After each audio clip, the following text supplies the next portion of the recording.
दोस्तों, आपका स्वागत है मेरे YouTube चैनल दिया मार्केटिंग 9634 में।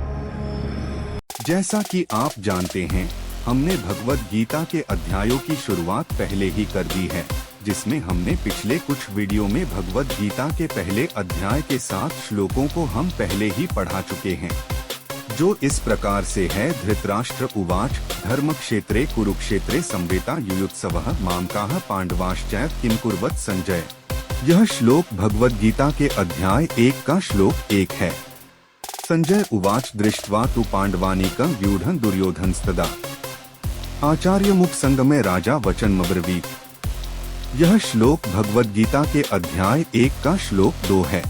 पश्यैता पांडुपुत्राणामाचार्य महती चमू व्यूढ़ा द्रुपद पुत्रेण तव शिष्येण धीमता। यह श्लोक भगवद गीता के अध्याय 1 का श्लोक 3 है। अत्र शूरा महेशवासा भीमार्जुन समायुधि युयुधानो विराटश्च द्रुपदश्च महारथः। यह श्लोक भगवद गीता के अध्याय 1 का श्लोक 4 है। धृष्टकेतुश्चेकितान काशीराजश्च वीर्यवान पुरुजित कुंती भोजश्च शैब्यश्च नरपुंगव। यह श्लोक भगवद गीता के अध्याय 1 का श्लोक 5 है। युधामन्युश्च विक्रांत उत्तमौजाश्च वीर्यवान सौभद्रो द्रौपदेयाश्च सर्व एव महारथा। यह श्लोक भगवद गीता के अध्याय 1 का श्लोक 6 है। अस्माकं तु विशिष्टा ये तान् निबोध द्विजोत्तम नायका मम सैन्यस्य संज्ञार्थं तान् ब्रवीमि ते। यह श्लोक भगवद गीता के अध्याय 1 का श्लोक 7 है। मैं इन सभी श्लोकों की वीडियो इस वीडियो के अंत में दे दूंगा, जहां से आप हर एक श्लोक को सुन सकते हैं। आज हम इस अध्याय को जारी रखते हुए इसके 8वें और 9वें श्लोक का अर्थ जानेंगे। चलिए शुरू करते हैं भगवद गीता का श्लोक 8 और उसका अर्थ, फिर श्लोक 9 और उसका अर्थ। भवान भीष्मश्च कर्णश्च कृपश्च समितिञ्जयः अश्वत्थामा विकर्णश्च सौमदत्तिस्तथैव च अन्वय। भवान आप, भीष्मः भीष्म पितामह च और कर्णः कर्ण, कृपः कृपाचार्य, समितिञ्जयः सदा संग्राम विजयी, अश्वत्थामा अश्वत्थामा, विकर्णः विकर्ण, सौमदत्तियः सोमदत्त का पुत्र, भूरिश्रवा एव निश्चय से च भी। अनुवाद मेरी सेना में स्वयं आप, भीष्म, कर्ण, कृपाचार्य, अश्वत्थामा, विकर्ण तथा सोमदत्त का पुत्र भूरिश्रवा आदि हैं, जो युद्ध में सदैव विजयी रहे हैं।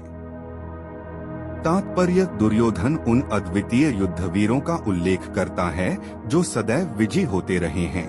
विकर्ण दुर्योधन का भाई है, अश्वत्थामा द्रोणाचार्य का पुत्र है और सोमदत्ती या भूरिश्रवा बाहलिकों के राजा का पुत्र है। कर्ण अर्जुन का आधा भाई है, क्योंकि वह कुंती के गर्भ से राजा पांडु के साथ विवाहित होने के पूर्व उत्पन्न हुआ था। कृपाचार्य की जुड़वा बहन द्रोणाचार्य को ब्याही थी। अभी हमने श्लोक 8 का अर्थ जाना है और अब श्लोक 9 की बारी है। चलिए पढ़ते हैं श्लोक 9 और उसका अर्थ। अन्ये च बहवः शूरा मदर्थे त्यक्त जीविता है नाना शस्त्र प्रहरणाय सर्वे युद्ध विशारदा है। अन्वय अन्ये और भी कई, च तथा, बहवः अनेक, शूराः वीर योद्धा, मदर्थे मेरे लिए, त्यक्त जीविताः जीवन का त्याग करने को तैयार, नाना शस्त्र प्रहरणाय विभिन्न प्रकार के शस्त्रों से सुसज्जित, सर्वे सभी, युद्ध विशारदाः युद्ध में निपुण। अनुवाद इसके अलावा मेरे लिए जीवन का त्याग करने को तैयार अनेक वीर योद्धा हैं, जो विभिन्न प्रकार के शस्त्रों से सुसज्जित हैं और सभी युद्ध में अत्यंत निपुण हैं। तात्पर्य दुर्योधन यह बताता है कि उसकी सेना में न केवल भीष्म, कर्ण और कृपाचार्य जैसे प्रमुख योद्धा हैं, बल्कि और भी कई वीर सैनिक हैं जो युद्ध में कुशल हैं और अपने जीवन की परवाह किए बिना उसके लिए युद्ध करने को तत्पर हैं। ये सभी योद्धा विभिन्न शस्त्रों से लैस हैं और युद्धकला में विशेषज्ञ हैं, जिससे उसकी सेना और भी शक्तिशाली हो जाती है।